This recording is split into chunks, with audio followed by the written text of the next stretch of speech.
자, 안녕하세요. 복수형 카페 여러분. 자, 오늘은 이제 저번에 이어서 이제 총괄적 설명을 할게요. 이 총괄적 설명은, 일반적 설명 방식이기도 하지만 또 가학적 설명 방식이기도 지금 하거든요. 총괄적 설명이라는 것은 실증론과 관념론의 대립 속에서 등장을 했고, 이게 이제 뭐냐면, 이 총괄적 설명은 이걸 절충해서 등장한 이론이다. 이렇게 이제 보시면 돼요. 자, 그래서 이제 원래는 이게 행위이론에서 출발한 설명 이론이에요. 근데 이제 행위이론뿐만 아니라 어떤 사실이나 이런 현상까지도 확대된 설명 방식이다. 이렇게 이제 보시면 되겠죠. 자, 그럼 한번 읽어볼게요. 자, 역사가는 특정한 역사적 사건을 설명할 때 문제는 그 사건이 그 시대에 진행되고 있었던 일반적인 움직임의 한 부분을 이해될 수 있다고 말하면서 설명하는 시작하는 경향이 있다. 자, 여기에서 이제 핵심 키워드는 일반적 움직임이에요. 그래서 총괄이라는 것은 특정 형상이나 어떤 사건만 얘기하는 게 아니에요. 여러 가지 사건들과 형상들을 어떤 일반적 움직임을 하나 묶어가지고 설명하는 방식이에요. 예.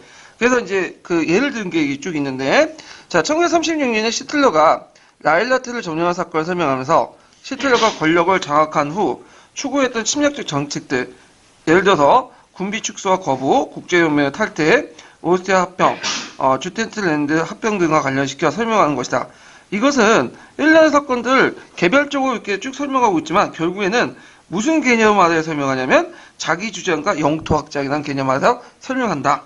자, 이렇게 역사가들이 서로 관련 있는 사건들을, 일련의 사건들을 적절한 개념 아래 하나 묶는 거, 이걸 월시의 총괄이라고 부른다. 그래서 이제 총괄에 뭐가 나왔죠? 이렇게부터는 정의가 나오죠. 개념. 그래서 총괄의 개념 좀 기억을 해두시면 되고요. 자, 그 다음에 이제 총괄은 목적이나 정책이 유사한 역사적 사건들 서로 본질적으로 관련되어 있으며 이렇게 관련된 사건 한 대 묶어서 어떻게 전체를 형성하는데 형성한다는 관념을 근거로 두고 있다. 그래서 이게 개별적으로 세부적으로 보는 게 아니라 나무를 보는 게 아니라 뭘 보는 거예요? 숲을 보고 판단하는 거죠. 예. 따라서 총괄적 설명을 하려는 역사가는 그 시대의 지배적 이념이나 정책이 무엇인지를 찾아내고 이러한 이념과 정책을 공유하고 있는 사건들을 탐색하고 그 사건들의 연관관계를 조사한다. 그래서 여기에 키워드가 뭘까요? 기준이 어떤 이념이나 정책이죠. 이념과 정책이 서로 공유된 사건들이나 형상을 묶어서 서로 간의 관계를 찾아낸다. 이것이 이제 주요 내용이죠. 그리고 이러한 이념이나 정책과 연관시켜 그 시대의 일반적 동향을 파악하고 이를 바탕으로 그 시대의 사건을 함께 묶을 수 있는 개념을 구성하여 전체상을 만들어낸다고 할 수 있다. 이렇게 이제 하죠. 자, 그래서 총괄이라는 것은 전반적으로 어떤 특징을 갖고 있냐? 눈에 보이는 것보다는 눈에 보이지 않는 어떤 이념, 그 다음에 어떤 이제 일련의 흐름 같은 정책들을 반영하고 있죠. 그래서 우리가 이제 예를 들어서 개념이라는 거는 어떤 이제 실증론에서 개념이라는 거는 우리가 객관적으로 검증 가능해야 돼. 그래서 팩트를 바탕으로 하는 데 반해서 여기는 이제 객관적 검증 가능한 것도 있겠지만 대부분은 어떤 주관적인 믿음, 이념 이런 것들을 상당히 중요시 여긴다는 거야. 내면의 어떤 동기 같은 거. 그래서 이런 것들은 어떤 요소가 있냐? 총괄론이나 총괄적 설명은 어떤 실종의 개념로 실종의 개념의 틀을 받아들였지만 거기에 묶는 기준이 외면보다는 어디에 기준을 두는 거죠? 내면의 기준을 두고 있다. 이렇게 이제 볼 수가 있죠. 자, 총괄적 설명은 인간의 목적, 동기, 의도를 가지고 인간 행위를 설명한다는 점에서 합리적 설명과 같다. 원래 총괄적 설명은 아까 말했처럼 행위이론에서 원래 출발했던 이론이에요. 근데 이제 외연이 확장돼갖고 어떤 여러 가지 이제 사건이나 현상까지도 이제 설명하는 이론이기 때문에 그런 측면에서 이제 행위이론 측면에서는 합리적 설명과 유사하다. 그래서 합리적 설명도 인간의 목적, 동기, 의도를 강조하죠. 이런 측면에서 보면 되고요. 근데 이제 합리적 설명이 개별적 인간 행위에 초점을 받는 방면에 총괄적 설명은 개별적 인간 행위 자체보다는 그 행위가 발생하는 뭐에 초점을 맞추죠? 사건에 초점을 맞추고 그것이 어떤 흐름 속에 어떤 위치에 있는가를 초점을 맞춘다. 이게 다른 거죠. 그래서 아까 얘기해서 총괄적 설명은 행위이론에서 출발했지만 그 외연이 확장된 이론 형태이기 때문에 개인의 행위뿐만 아니라 그 행위들이 모여서 어떤 흐름을 이뤄내시고 있는가 거기에 이제 초점을 맞추고 있다. 이렇게 이제 보죠. 자, 그래서 여기에 사건이 왜 일어났는가 보다는 사건이 어떤 과정을 통해서 일어났는가에 더 초점을 맞춰요. 왜 일어나는가 보다는, 예. 자, 그러므로 총괄적 설명에는 어떠한 인간의 행위가 초래한 사건과 다른 사건들 사이에 관련성을 가지고 있고 일정한 개념 안에서 그 사건을 한데 묶는 과정에 관심을 가지고 있다. 자, 예를 들어 갖고 15세기 이탈리아 발생한 문학과 예술과 인간 중심적 문화 운동을 르네상스한 개념 안에 한데 묶어 설명하거나 프랑스를 비롯한 유럽의 여러 나라의 시민의 자유와 권리를 자유주의 운동을 이렇게 묶는 거 이런 것도 다 총괄적 설명이죠. 그래서 이렇게 이제 그 르네상스나 자유주의 같은 어떤 이념으로 이렇게 어떤 흐름으로 이렇게 묶는 거를 뭐냐면 총괄적 설명이다 이렇게 보면 되겠죠. 그래서 이제 총괄적 설명하고 합리적 설명의 차이점이 뭐냐 문제 만들 수 있죠. 그러면 총괄적 설명은 그 뭐죠? 그러니까 공통적으로 뭐예요? 인간의 목적, 의도, 동기 같은 인간 행위를 설명하는 데서 합리적 설명과 같다. 이게 비슷한 점이죠. 근데 차이점을 설명하면 어떻게 했어요? 인간 행위 자체보다는 그 사건이 어디에 위치해 있는가를 설명하는 데 중점을 둔다. 이게 차이점이죠. 네. 그래서 이렇게 이제 공통점과 유사점과 차이점 이렇게 좀 기억을 해두시면 되고요.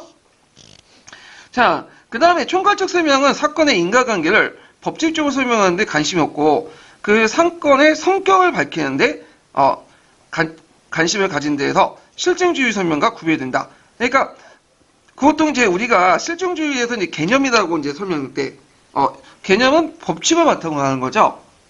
근데 여기는 성격을 바탕으로 하는 거예요. 가정과 그 다음에 실체를 가정이 있다. 그러니까 여기에서 인과관계가 중요한 게 아니에요. 이게 상당히 중요한 건데 왜가 중요한 게 아니에요. 가정이 중요해. 이 사건이 어떻게 되었는가? 그거 어떻게 그 결과가 됐는가? 거기에 이제 초점을 맞춘 거지. 이 사건이 뭐 때문에 일어났는가? 이런 걸 설명하지 않아. 자, 왜 그러냐면 총괄적 설명은 외적 기준보다는 어디에 초점 맞춘다 했죠? 내적 기준. 그러다 보니 내적 기준은 인과관계를 가지고 설명할 수 없는 부분이에요. 인과관계라는 것은 객관적 팩트가 가능한 검증 가능한 거죠. 외면적으로 보이는 거. 그래서 이런 거와 연결시켜서 보셔야 된다 그거죠. 자, 그래서 이제 이렇게 이제 설명하고 있는데 다만 이제 그 노란책에서는 어떻게 설명하고 있냐? 그 총괄적 설명과 이제 실증주의 설명을 이제 얘기를 할 때 총괄적 설명은 주는 준법칙적 일반화에 속하고 그다음에 이제 이에 반해서 우리가 이제 그 실증론적 설명 있죠? 이걸 이제 뭐라고 하냐? 법칙적 일반화에 속한다. 그래서 이 준법칙적 일반화는 이제 그 노란책을 쭉 읽어보면 제한된 일반화예요. 어떤 특정한 부분에 특정한 상황에서만 적용될 수 있는 거. 전반적 보편적으로 적용되는 게 아니라. 그래서 이런 것도 용어 좀 차이가 있어요. 여기에서 약간. 예. 자, 그래서 이제 이때 법칙이라는 것은 뭘 의미하냐? 포괄 법칙이라고 보시면 돼요. 포괄 법칙. 예. 그리고 이제 총괄적 설명에서 이제 법칙이라고 얘기하는 건 노란책의 법칙이라고 얘기한 거는 제한된 일반화 이렇게 해석을 해야지 문맥이 맞아요. 예. 자, 그래서 이제 실증주의하고 이제 총괄적 설명의 차이점을 또 얘기했고요. 이게 첫 번째 차이점이고, 그 다음에 또 간접론자들의 설명 방식이 있어요. 자, 간접론자는 뭐냐? 총괄적 설명의 여러 가지 사건을 묶기 위해서 일정한 개념 안에 분류하는 데 초점을 맞춘 데 반해서 간접론자는 어디에 맞추죠? 개별적 인간의 행위의 재사구에 맞춘다. 그래서 만약에 총괄적 설명하고 그 간접론적 설명 방식의 차이점 쓰면 요걸 쓰시면 돼요. 앞에는 뭘 쓰지만 실증론하고 간접론자 설명, 총괄론자의 설명의 차이점을 이렇게 쓰시면 되고요. 자, 총괄을 위한 설명 방식은 역사학에서 광범위하게 이용될 수 있다. 자, 우리가 역사 교과서에서 흔히 나타난 중요한 주제들, 예를 들어 절대주의, 시민혁명, 자유주의, 민족주의 등 서양사에서 흔히 볼 수 있는 개념들이나 한국 사회에서 나타난 실학운동, 개혁, 보수 갈등 이런 개념들 안에서 여러 가지 포섭해서 설명할 수 있다. 그래서 요때 이제 그 총괄학습의 D 다음에 유용성들이 쭉 나와요. 예, 요것도 외워두셔야 되죠. 왜 외워두셔야 돼요? 예? 기출문제 나왔잖아. 유용성 써놓은 거. 예. 근데 여기 유용성은 거기 노란책에 또 다른 유용성이 나와요. 예. 근데 뭐 요즘에 노란책 잘 안 보니까 요것만 좀 외워두시면 돼요. 한 3개 정도 되거든요. 예. 그래서 한 2개 정도 이렇게 쓰시면 될 것 같아요. 그러니까 요즘에 문제 패턴을 보니까 2가지 물어보지도 않더라고. 논술형 외에는 되게 보면 한 가지 물어봐. 그래서 되게 두 가지 정도만 외워두시면 돼요. 너무 많이 외워두면 가부화가 늘려서 다 잊어먹으니까 확실한 두 가지만 딱 외워가지고 쓰시면 되겠죠. 자, 그러면 총괄학습의 유용성을 보죠. 자, 학생들은 총괄을 통해 특수한 사건을 일정한 이념이나 동향과 관련시켜 이해하며 그 사건의 상호관계를 전체적으로 일부러 파악한다.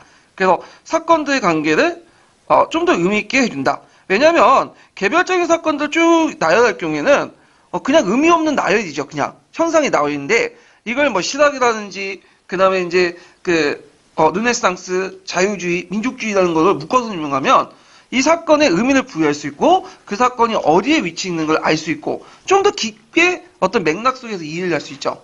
이렇게 이제 얘기를 하고요. 자, 그 다음에 총괄은 두 번째 이제 장점인데 특정한 이념이나 정책 혹은 동향을 중심으로 잡다한 사건을 묶어주면서 의미를 부여하면서 학생들 역사적 사고를 향상할 수 있다.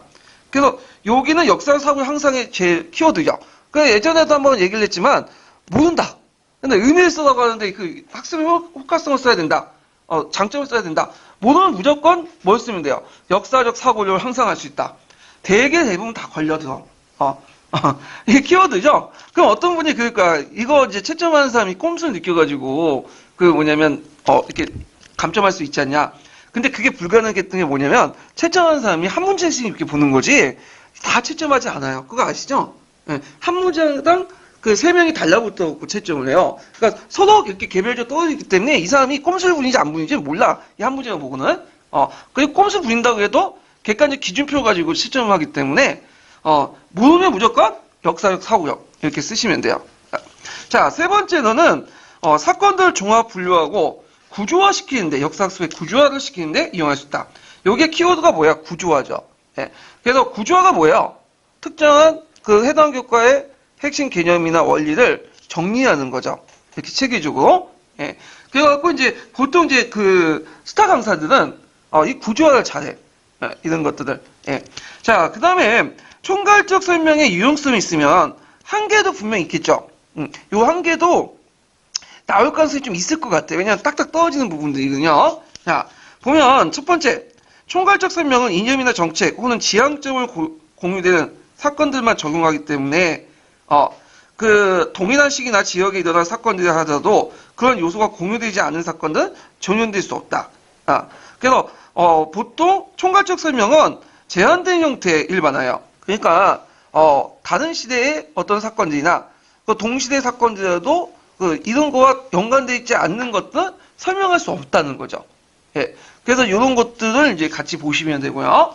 자, 그 다음에 두 번째로는 학생들이 스스로 그러한 요소를 공유하는 사건을 발견하는 것이 쉽지 않으며 자의적 기준에 동응하기 쉽다. 왜냐하면 총괄적 설명이라는 건 아까처럼 말처럼 되게 객관적 기준이 아니라 뭐예요? 이거는 내면을 보기 때문에 주관적 기준이야. 그 점에 문제가 있다는 거죠. 그 다음에 이제 세 번째는 이게 이제 예전에 기출이 나왔던 거죠. 그 예문 자체가 좀 기억을 해주세요. 총괄적 설명은 그 사건이 왜 일어났는가? 그러니까 이제 왜 일어나는 건 뭐예요? 인과관계를 따지는 거죠. 보다는 그 사건이 성격이 무엇인가에 더 초점 맞죠. 본질적으로 그게 뭐냐? 그리고 그래서 가정과 실체가 더 중요하죠. 더 관심이 있는 설명팀으로 인과관계 분석에 초점을 맞추는 역사의 설명의 본질적으로 다소 벗어난 설명 방식이다. 이렇게 쓰시면 돼요.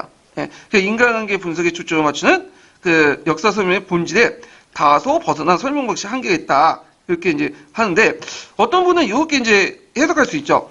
그 내러티브에 보면 이제 역사 설명을 쭉 했을 때 역사는 기술에 더 중요시 여긴 거지 뭐요? 원인을 중요시 여기지 않는다. 그렇죠. 부차적으로 여긴다. 근데 여기에서는 인과관계 분석에 초점 같은 게 역사 설명의 본질이다. 이렇게 얘기하잖아. 그럼 어떻게 해석할 거냐? 그거는 이 역사 교육을 쓴 사람이 그 내용이 한 사람만 의견을 적어놓은 게 아니에요. 여러 사람들의 의견을 적어놓은 거죠. 그리고 역사 설명의 본질이라고 하는 거는 되게 추상적이고 모호해. 왜냐면 보는 사람 따라 다를 수가 있지. 그래서 내러티브를 쓰는 저자는 이 사람 생각에는 이 내러티브에 보는 역사 설명 방식은 뭐예요? 원인이 중요한 게 아니지. 보체적인 거고 뭐가 중요해? 기술적인 설명이 중요한 거지. 기술이. 근데 여기에 이 사람은 인과관계가 중요하다고 생각한 거야. 그러니까 다양한 시각에 의해서 하나 묶어놓은 책이기 때문에 이렇게 약간 볼 때 잘 보면 이율배반적인 모순점들이 많아. 근데 이게 모순점인 게 아니라 다양한 위원을 같이 종합을 해놨다. 개론적적 성격이기 때문에 이렇게 이제 보시면 돼요. 근데 이제 한 사람이 쓴 논문책이 자기 주장을 하는데 A는 이렇게 얘기했다, 여기서는 A다 했다, 여기서 B라고 하면 이건 뭐야? 모순점이 있는 거죠. 예. 자, 그러면 이제 이런 것들을 이제 받고 그 다음에 이제 총괄적 설명 부분에 관련된 것들은 노란책에 되게 자세히 되어 있어요. 여기는 그냥 간략하게 뭐 언급되어 있잖아요. 노란책 같은 경우에는 매크로F의 총괄적 설명 또 분류가 나와요.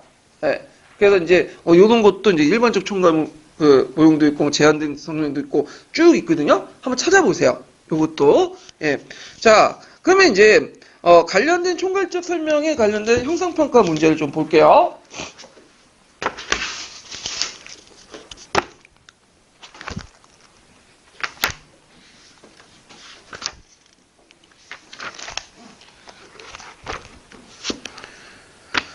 총괄적 설명 38페이지, 형성평가 38페이지. 124번 문제 볼게요. 123번 문제 볼게요. 자, 123번 문제 보면 다음 설명 방식의 명칭과 특징을 써보고 이 설명 방식의 유용한 점과 한계점을 각각 두 가지를 제시해 보시오. 자, 이거는 이제 1936년 시틀러가 나일라트를 정령한 사건을 설명하면서 시틀러가 권력을 장악한 후에 추구한 침략적 전쟁들, 그러니까 군비 축소의 거부, 국제연맹 탈퇴, 오스트리아 합병 이런 것들을 설명한 것이다. 이러한 일련의 사건을 자기 주장과 영토 확장이라는 개념 아래 설명했다. 자, 이렇게 있으면 요거는 뭘 할까요? 명칭은 총괄적 설명. 그래서 총괄적 설명은 역사가가 서로 관련있는 일련의 사건을 설명하는데 적절한 개념 아래 그 사건을 묶어서 설명한다. 그래서 이렇게 있고, 원래 총괄이라는 건 묶는다는 뜻이에요. 원래 의미 자체가. 자, 그래서 유용한 점, 한계점은 에어 쓰시면 되겠죠. 그래서 이게 유용한 점은 학생들 총괄을 통해 특수한 사건의 일정한 이념이나 동향을 관련시켜 이해하게 되며 그 사건의 상호 관련의 전체 일부를 파악하여 사건들의 관계를 좀 더 의미 있게 이해할 수 있다. 특정한 이념이나 정책 혹은 동향을 중시해 잡다한 사건을 묶어 이를 통해서 사건들의 의미를 부여하는 과정에서 학생들의 역사의 사고를 향상시킨다.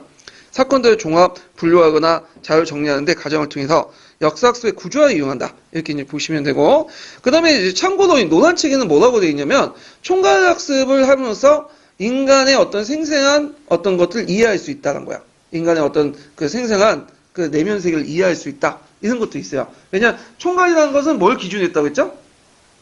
내면을 기준하죠. 이념이나 어떤 동향이나 이런 것들 기준하잖아요. 예. 근데 여기는 없으니까 그냥 참고 삼아야겠고 그냥 보시면 되고요. 자, 한계점을 보면 자, 이념, 정책, 지향점, 공유한 사건들만 적용이 가능하며 동이나 시기나 지역에도 일어난 사건이나 하더라도 그런 요소가 공유되지 않는 사건들은 적용할 수 없다. 이렇게 이제 볼 수가 있고, 자, 학생들 스스로 그러한 요소들을 공유한 사건들을 발견하는 것이 쉽지 않으며 때로는 총괄의 그 과정의 자의적 기준을 동원하고 싶다. 그리고 그 사건이 무엇인가 보다는 무엇인가에 초점을 맞춰서 그 성격에 초점을 맞췄기 때문에 인간관계의 분석을 초점을 맞추는 역사적 설명과 본질적으로 다소 벗어난 설명이다. 이렇게 쓰시면 돼요. 그래서 이제 이렇게 있고요. 그래서 총괄은 자주 나오는 그 주제니까 좀 기억을 해두시고, 자, 또 124번 문제 볼게요. 자, 다음 내용을 바탕으로 총괄적 설명과 합리적 설명의 차이점과 유사점을 각각 말해보시오. 그래갖고 이제 있는데, 일단 뭐 개념은 이제 그 예문 각각 읽어보시고, 차이점은 뭘까요? 합리적 설명은 개별적 인간의 행위에 중점을 둔 데 비해서, 총괄적 설명은, 이런 개별적 행위 자체보다는 그 행위 때문에 발생한 사건들이 그 시대에 어디에 위치해 있는 걸 파악을 하고요. 그래서 유사점은 뭘까요? 인간의 목적, 동기 및 의도를 가지고 한, 인간의 행위를 설명하려고 했다. 이게 이제 유사점이겠죠? 자, 그 다음에 뒤에 넘어가서, 125번을 보죠. 자, 여기 총괄적 설명과 이제 실증론, 간접론과 차이점을 이제 보시면 돼요. 자, 총괄적 설명은 실증적 간접론의 영향을 받았는데 그렇다고 해서 똑같은 건 아니야. 실증론자하고 차이점이 뭘까요? 총괄적 설명은 사건의 인과관계를 법칙적으로 설명하는 데 관심이 없고 그 사건의 성격을 밝히는 데 관심이 있다. 그리고 노란책에서는 뭐냐면 일반적 법칙화보다는 준일반화 법칙을 추구한다. 그러니까 제한된 일반화를 추구한다. 이렇게 얘기하고 있죠. 그 다음에 이제 니은은 간접론자인데 간접론의 차이점은 총괄적 설명은 여러 사건을 묶기 위해서 일정한 개념화된 사건들을 분류하는 데 초점을 맞춘 데 의미에서 간접론자는 개별적 인간 행위에만 초점을 맞춰요. 예. 그래서 이렇게 이제 일련의 흐름이나 도식 같은 걸 안 시켜 간접론자들은요. 예, 그런 것들을 이제 좀 기억을 해두시면 돼요. 자, 그 다음에 이제, 잠깐만요. 요 정도 이제 풀면 되겠네요. 그 다음에 뒤에 넘어가서 비교적 설명을 보자. 비교적 설명도 약방의 감축처럼 자주 나오는 부분이죠. 예. 그래갖고 이제 요번에 이제 비교적 설명이 나왔으니까 안 나올 것 같아. 이게 건너 나오더라고요. 요번에 유추 나올 것 같은데 그래도 어떻게 나올지 모르니까 보죠. 근데 요거는 이제 여러분들 이제 금방 보면 이해가 쉽게 될 거야. 이거는 이제 근데 대조하고 비교는 좀 다르다는 거 아시죠? 대조는 A와 B의 차이점만 부각시키잖아요. 비교는 뭐죠? A와 B의 유사점과 공유점, 차이점을 이렇게 비교시키는 거죠. 예. 그래서 예를 들어 같은 개념이라도 남자 여자의 차이점을 부각시키면 이거는 대조만 되는 거고 남자 여자의 차이점과 유사점을 이렇게 같이 제시하면 비교가 되는 거예요. 예. 그래서 이런 것들 이제 보시면 되고 자 그러면 이 비교적 설명은 뭐와 또 연결되어 있냐면 거기에 이제 비교학습이 있어요. 파란 책에 녹색 책에 비교학습 있죠? 거기에도 또 연관되어 있어요. 그래서 같이 엮어서 설명 보시면 돼요. 이런 것들은.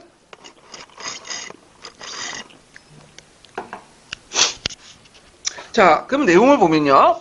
자, 역사가나 역사교사가 어떤 역사적 사건의 성격을 파악하기 위해서 그 사건의 성격이 비슷한 다른 역사적 사건과 비교하는 경우가 많은데 예를 들어서 2.5혁명의 성격을 파악하기 위해서 그 비슷한 7.5혁명이나 프랑스 대혁명과 비교하는 경우가 있죠. 예. 그래서 이제 2.5혁명과 7.5혁명을 이제 비교하면 자유주의의 영향을 받았지만 차이점이 뭐겠어요? 2.5혁명은 사회주의적 어떤 요소가 강하죠. 이렇게 이제 차이점을 얘기할 수 있죠. 그다음 역사 연구에도 비교 사례 연구가 많아. 대표적인 게 토인비인데 토인비는 이제 도전과 응전이라는 키워드를 가지고 역사를 설명했죠. 그래서 28개의 문명을 비교적 관찰하면서 문명의 성장과 몰락 요인을 설명했고 그다음 브리튼이라는 사람도 영국이나 미국, 프랑스, 러시아 혁명을 서로 비교하면서 이들이 결국 관련한 계급적 대립과 지식계급의 이반, 정부의 재정 적자 같은 공통을 갖고 있다 지적을 했다. 그래서 이렇게 이제 비교학습 방법을 연구했고요. 그 다음에 예전에 기출문제 나왔던 것 중에 막스 베버 있죠. 막스 베버도 일종의 비교학습이에요. 종교사학인데 이 사람은 이제 왜 서유럽에서 근대적 자본주의가 형성됐는가? 그걸 얘기할 때 뭘 통해서 비교를 통해 설명했어요? 종교를 통해 설명했죠. 그래서 종교는 유교와 중국의 유교와 저쪽 서유럽의 개신교 프로테스탄트를 가지고 이제 설명을 하잖아요. 비교를 가지고 이런 것도 이제 뭐냐면 비교 연구 중에 하나죠. 자, 이와 같이 비교적 설명은 각각 다른 시대, 국가, 문명, 지역에서 일어난 두 가지 이상의 사실이나 사건들을 비교하면서 유사성과 차이점을 밝힌다. 여기 키워드가 나오죠. 유사성과 차이점. 그래서 웬만한 기출문제 다 걸려들면 유사성과 차이점이야. 그러니까 유사성, 차이점 나오면 딱 비교학습 이렇게 생각하고 쓰시면 돼요. 자, 이를 통해서 사실간의 사건들의 성격을 분명히 알려주기 위한 설명 방식이다. 비교적 설명은 역사 사실 및 사건만 아니라 그 인물, 종교, 문화, 시대 등 다양한 그 영역에 거쳐서 행해지고 있다. 지금 우리 일상생활에서 자주 하자. 어떤 특정한 강사를 비교할 때, 두 명의 강사를 볼 때, 어떤 강사는 어떻고, 어떤 강사는 어떻고. 그래서 설민성은 내러티브를 뛰어나지만, 그 최태성 같은 구조에 뛰어나다. 이렇게 우리가 비교하잖아요. 예. 자, 그 다음에 역사 연구에서 비교 분석 방법을 선호하는 역사가는 미래 일치법과 차이점을 활용하는 경우가 있다. 일치법은 그 앞에 있는 뭐예요? 공통점이고 차이법은 차이점을 얘기하는 거죠. 그걸 아마 이제 이론적으로 이제 개념화 시킨 사람이 미리인 것 같아. 그래서 이제 일치법이란 설명의 대상이 되는 모든 사례들에서 나타난 공통된 요인, 그러니까 성격, 특징, 속성 같은 형성된 원인을 간주하는 방법이고, 차이점은 두 개 이상의 사례에서 대부분 요인들이 비슷하면서 어떤 차이점을 일어날 때 그 차이점의 형성의 원인을 파악하는 방법이다. 자, 그래서 이제 차이점을 얘기할 때 그냥 차이점만 형상만 기술하면 안 돼요. 뭐도 같이 해야 되죠? 원인도 얘기해줘야 돼. 원인도. 자, 예를 든 게 있어요. 자, 유럽 중세후기 때 나타난 도시들은 대부분 상업의 부활, 상인과 수공업자들 대두, 길드의 발생, 자유와 자치권 확보 등 공통점을 가지고 있죠. 이런 요인들은 중세 도시의 일반적 특색을 간주할 수 있다. 그러나 북유럽의 도시들은 봉건귀족이 배제된 반면에 남유럽의 도시들은 봉건귀족과 상공업자의 공존을 추구하는 데 차이가 있다. 이런 점에서 앞에는 북유럽형, 남쪽은 남유럽이죠. 그래서 보통 우리가 이제 그 중세 도시들이 자치 운동을 하는 걸 꼬문 운동이라고 하죠. 예. 그래서 이게 두 가지 유형이 있어. 북유럽형과 남유형. 이게 예전에 한번 기출문제 나왔어요. 그 2차 기출문제. 근데 이제 여기에서 이제 설명을 좀 못했던 게 뭐냐면, 아까 원인을 얘기하고 했잖아. 원인을 얘기 안 했죠. 이거는 제대로 된, 제 생각에는 비교학습 방법이 아니야. 북유럽과 남유럽 있으면 그 왜 이런 원인들이 일어났나? 그걸 얘기해줘야 될 거 아니야. 제가 대신 얘기해 드릴게요. 서양사하고 이제 관련돼서 얘기하는데, 자, 북유럽 같은 경우는 주로 독일 지역이에요. 독일 같은 경우 어떤 게 많냐면, 성직자 제후들이 많아. 왜냐면 이제, 막 노르만족들이 공격하고 할 때, 뭐냐면 이제 그 교회 땅을 봉건 정주들이 위탁을 하고, 그 봉건 정주들이 이제 얘들 이제, 제후도 임명했거든요? 아니면 또 땅을 줬어, 그냥. 근데 그냥 주는 게 아니죠. 제후들 임명해. 자기 이제 신복을 삼는 거지. 성직자들을. 그래서 성직자 제후들이 다스린 도시들이 많았어요. 근데 이제 남유럽 같은 경우에는 말 그대로 뭐냐면 시민세력들이 이제 성자가 있고, 그때 남유럽 같은 경우에는 이제 세속군주들이 많았어. 우리가 생각하는 군사를 가지고 있는 귀족들 있죠? 예. 그러니까 이제 공업운동도 다른 방향을 흐를 수밖에 없어. 북유럽 같은 경우에 시민들이 군대를 사 용병을 사서 권력 군사로 갖추지 않는 누굴 몰아내는 거야? 여기에 있는 주교들을 몰아내버려. 재우면서 주교인 사람들을. 그러면 쉽게 뭐냐면 그 도시를 가질 수 있죠. 무력형이죠. 근데 남유럽형 같은 경우에는 군사력을 가지고 있죠, 제후들이. 그러니까 이게 군대 가지고는 안 돼, 자기도. 그러니까 이제 어떻게 서로 타협을 하면서 뭐냐면 자치 도시를 운영하는 방법이야. 그래서 이들 예전에 봉건 세력들, 특히 이탈리아의 봉건 세력들은 도시 귀족화돼요. 그러니까 이제 귀족으로 이렇게 편입을 내갖고 도시 지배층을 편입해갖고 같이 도시 행정을 운영하는 방법이 나타난 거죠. 그래서 이런 것도 같이 설명해야지 진정한 뭐다? 비교학습 방법이야. 예. 자, 그러니 비교적 설명은 서양사 분야에서 다양하게 이제 활용하고 있는데, 예를 들어서 우리가 이제 교과서나 통론에 보면 이탈리아 북유럽 르네상스를 비교하죠.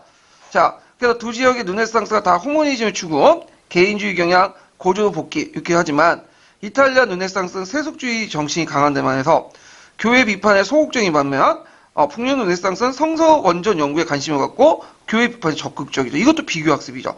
여기 더 추가하자면 예를 들어 고전주의 복구, 고전어 복구는 동일하죠. 근데 복구의 대상이 달라. 르네상스는 어디에 복구하는 거예요? 그리스 로마 시대. 그 다음에 여기에 이제 북유럽 르네상스 원식 기독교 철학. 그러니까 이제 아우구스티누스 철학 있죠? 여기에 복구하는 거죠. 예. 자, 그래서 이렇게 있고 그 밖에도 그리스 로마 문명의 비교, 중세 각국의 봉건제도 비교. 이거 예전에 한번 시험 문제 나왔죠. 중세 시대 각국의 봉건제도 비교하다 오는 내용들. 그 다음에 서유럽과 동유럽의 절대왕조 비교. 이것도 예전에 객관식 기출문제 한번 언급됐어요. 그리고 각국 시민운동의 비교. 그 다음에 각국의 자유주의 민족주의 비교. 제국주의 비교. 이 제국주의 비교도 뭐 프랑스 제국주의, 영국의 제국주의, 독일의 제국주의, 러시아 제국주의 다 다르죠. 예, 그렇게 비교할 수 있죠. 그래서 이제 서양사 학습의 비교적 설명이 활발히 이용하고 있다. 이렇게 이제 보시면 되고요. 그래서 이런 주제들은 역교론뿐만 아니라 사료가 주어지고 그 다음에 서양사와 관련되고 또 나올 수 있는 부분들이에요. 그러니까 이런 주제들을 가지고 좀 공부를 해두시는 것도 좋을 것 같아요. 서양사 공부할 때. 자, 동양사에서 보면 동양사에도 이제 중나 봉건제도와 서양의 봉건제도 비교. 이게 이제 기출에 나왔던 거죠. 이건 뭐 너무 쉬우니까 넘어갈게요. 예. 중국의 각 시대별 지배 엘리트나 문화의 경향 비교. 동양 각국의 근대화 과정의 비교. 이런 것도 있고, 한국 사회에서는 삼국의 비교, 고려와 조선왕조 비교, 신학과 각 학파의 비교, 개화파와 척서파의 비교. 좀 더 시야를 넓히면 고려의 무신정권, 일반 무사정권의 비교. 요거 이제 교과서에 이것도 나왔더라고요. 예. 그래서 이것도 한국사에 관련된 건데 약간 설명을 하면 교과서에 보면 고려의 무신정권, 일반 우사정권이 어떤 차이점이 있냐? 자, 고려의 무신정권은 무적을 통해서 권력을 장악했죠. 근데 얘네들이 독자적인 어떤 뭐냐면 통치 구조를 만들지 못했어. 상대적으로 물론 정방이나 서방이나 이런 것도 있었지만 결국엔 이들은 뭐예요? 고려 왕조의 기생적 존재들이요. 고려 왕조 틀을 유지하지만 권력을 유지할 수 있고 왜냐하면 얘네들이 이제 유지하려면 어떤 이념 틀도 만들어야 되고 독자적인 기구도 만들어야 되고 그래야 되는데 그런 것도 없었어. 그러다 보니까 자기가 왕이 될 수 있는데도 불구하고 왕이 안 됐던 거죠. 왕이 되는 즉시 뭐야? 사방으로부터 공격을 받을 수 있으니까. 근데 일본의 무사정권, 막고정권은 독자적인 뭐예요? 권력기구를 가지고 있었어요. 그리고 또 그들 나름대로 뭘 가지고 있었어? 통치 이데올로기도 가지고 있었어. 정당성도 가지고 있었고. 그러다 보니까 무사정권이 이제 좀 더 체계적이었다. 이렇게 보시면 돼요. 예. 그래서 있고, 조선의 노비와 아메리카 노예. 이건 뭐, 여러분도 아시죠? 조선의 노비는 가정을 이룰 수 있죠. 자기 사유재산도 가지고 있고, 심지어는 뭐요? 노비도 가질 수 있어. 근데 아메리카 노예는 뭐예요? 얘네들은 뭐 노예고 나고 결혼도 할 수 없고, 등등 했는데, 물론 나중에 결혼도 하고 그러지만, 그런 것들이 좀 차이가 있다. 그런 것들 있죠.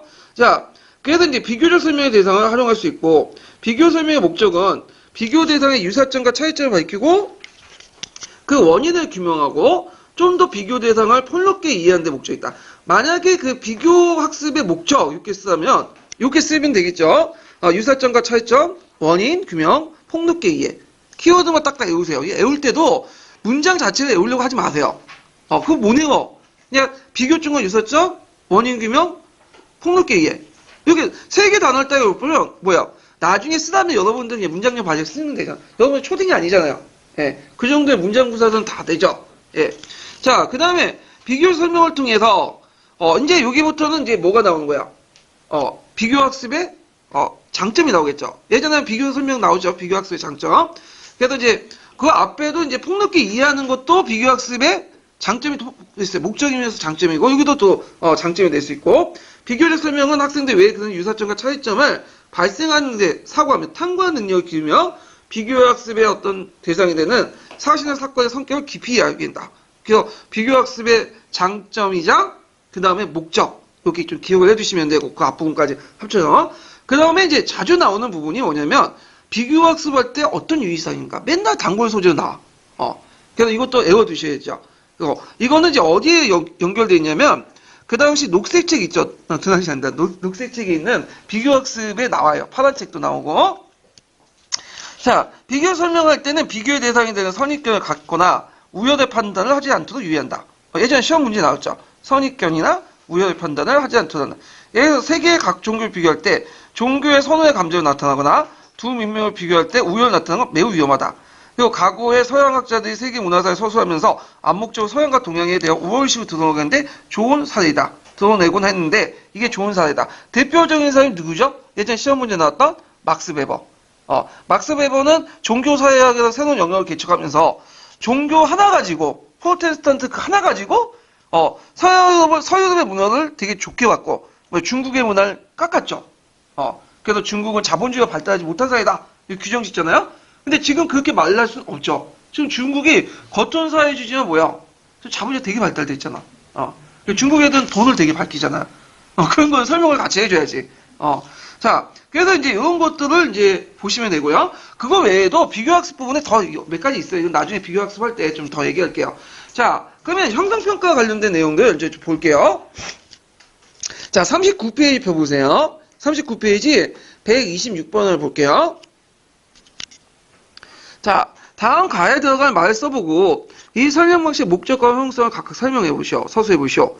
자, 토인비는 28개의 문명을 거기에 가에 들어간 거죠? 비교적으로 교차하여 도전과 응전을 문명 성장의 몰락 요인으로 설명했다.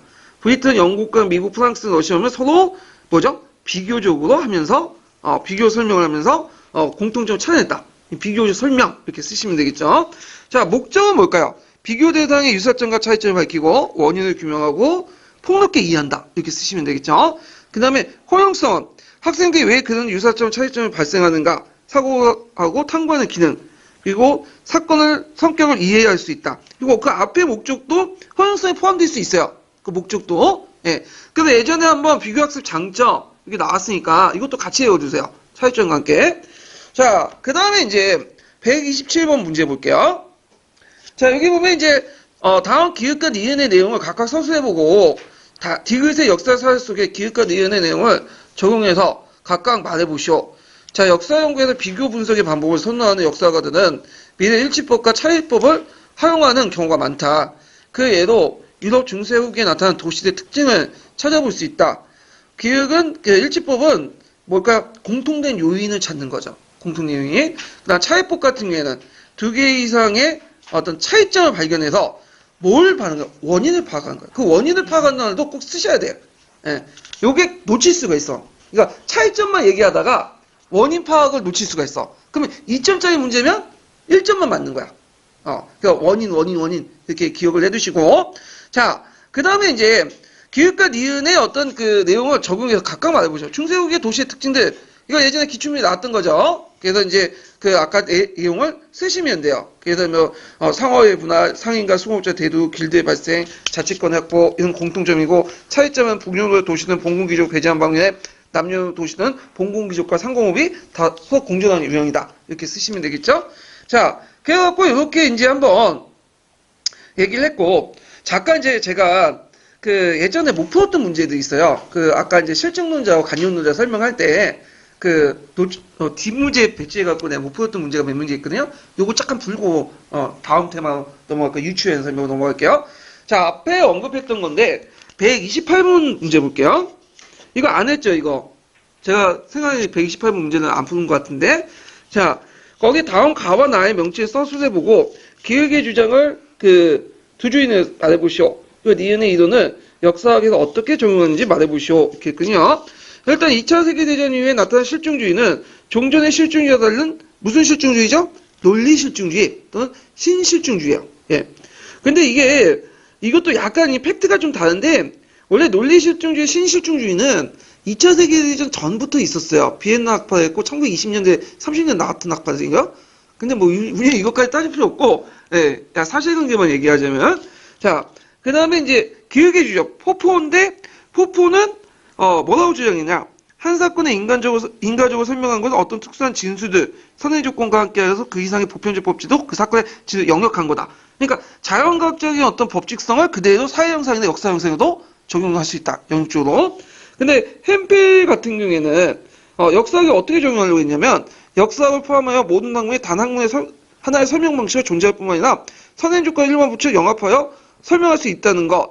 그래서 하나의 설명 방식만 존재했고 모든 형상을 선행 조건의 일반 붙여 영역할 수 있다는 거. 요것도 햄필의 설명 방식이에요.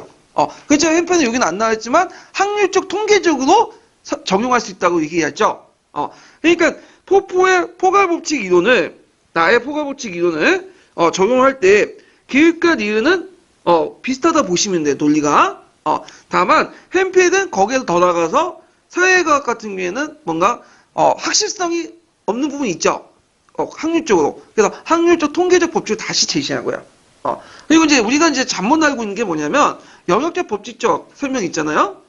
영역적 법칙적 설명 이제 포괄 법칙 안에 있는 영역적 법칙 설명을 포포가 제시했다고 생각하지만 제가 햄페이 먼저 제시했다고 얘기하지만 실제로 포포가 먼저 제시했고 햄페이 받아들인 거예요. 그거는. 그래서 햄페이 받아들여서 거기다가 통계적 확률적 설명, 그 다음에 이제 발생적 설명 이렇게 해갖고 뭘로 묶은 거죠? 포괄 법칙이라는 걸 틀에서 묶어낸 거죠. 자, 그래서 이제 포괄 법칙적 모델 이 부분을 이제 얘기를 했고, 자, 그 다음에 이제 129번을 잠깐 볼게요. 그 뒤에 넘어가서 다음 언급된 학자들이 공통된 주장을 두 가지 제시해보고 그리고 기획의 입장에서 실증론자의 주장을 비판해보고 니은의 간념론자들이 다른 의견을 말해보시오. 자, 역사적 형상까지 포괄 법칙의 모델로 설명한 실증주의 논리는 역사가나 역사철학적 반발과 논쟁을 불러일으켰다. 대표적인 사람이 밍크, 팩스모, 에키슨, 드레이 이런 사람들인데, 자, 여기에서 이제 여기 보면 패스모라는 사람이 있어요. 패스모는 이 사람은 이제 뭐라고 이제 비판을 했냐면 그 당시 이제 여기 보면 공통된 주장부터 얘기할게요. 공통된 주장은 역사가를 설명하는 건데 일반 법칙 이용하여 역사 상세를 설명하거나 사실을 거의 찾아보기 어렵고 역사 사실을 포괄 법칙에 따라 설명을 하지 않는다는 점. 역사의 개별성, 자율성 강조해서 포괄 법칙에 반대했고 그리고 역사가는 뭘 관심이 있죠? 특수한 사건에만 관심이 있죠. 이런 것들을 이제 공통으로 쓰시면 되고 패스모 같은 경우에는 역사가는 사회과학자가 달리 느슨한 일상적 용어 개념을 사용하며 상식주의 가설을 수입한다고 얘기하죠. 그래서 일상적 설명에 가깝다. 그리고 역사적 설명은 인과관계에 따라 그런 경우가 많지만 대부분 경우 일반화 개념화 대신에 개별적인 사건의 독자성을 강조한다. 이렇게 쓰시면 되고 드레이 같은 경우는 인간 행동을 설명하는 것은 인간의 행위를 자약하는 새로운 결정론을 주장하면서 포괄 법칙 이론을 정면 거부했죠. 대신에 드레이는 행위자의 신념, 동기, 목적 등 그 행위 설명 사이의 관계성을 강조하고 했죠. 근데 이 사람이 간념론자가 아닌 이유가 있어요. 뭘 받아들이지 않죠? 감정 위축 방법은 받아들이지 않아요. 그리고 예전에 이제 얘기했지만 포괄 법칙은 거부하지만 낮은 단계 일반은 또 받아들여. 이게 이제 뭐냐면 어디에 들어가 있냐면 노란책이 있어요. 그리고 여기는 이 사람을 드레이는 역사가나 역사 철학자라고 얘기하지만 물론 어떻게 해석하면 역사 철학자라고 볼 수는 있지만 엄밀히만 이 사람은 뭐냐면 언어 분석 철학자예요. 예. 그래서 이제 역사과는 약간 좀 다른 분야인데 보통 서양에서는 자기 분야 외에도 서로 간에 간학문적인 논쟁을 하거든요. 그래서 그 과정에서 이제 인식론이나 방법론을 서로 수용하고 하는 과정에서 이 사람이 들어있는 역사는 전공하지 않지만 역사를 보고 이런 식으로 생각을 했다고 말을 한 거야, 지금. 예. 그래서 이렇게 이제 보시면 되고요. 자, 그 다음에 유추에 대한 설명을 이제 넘어갈게요. 몇 페이지 펴보시냐면 270페이지 펴보세요. 자, 여기에서 이제 유추인데, 유추는 이제 주로 이제 자주 이것도 시험문이 나오죠. 그래서 이제 익숙한 걸 가지고 덜 익숙한 걸 가지고 설명하는 방식이 유추고요.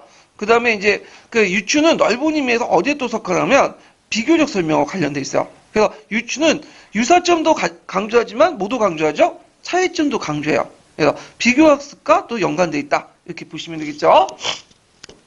자, 비교적 설명을 이제 보죠. 비교 설명에는 서로 비슷한 사건을 갖고 있는 두 개의 사실 중에 어떤 하나는 잘 알고 다른 하나는 잘 모를 경우에는 두 개의 사실을 서로 비교하는 경우가 있죠.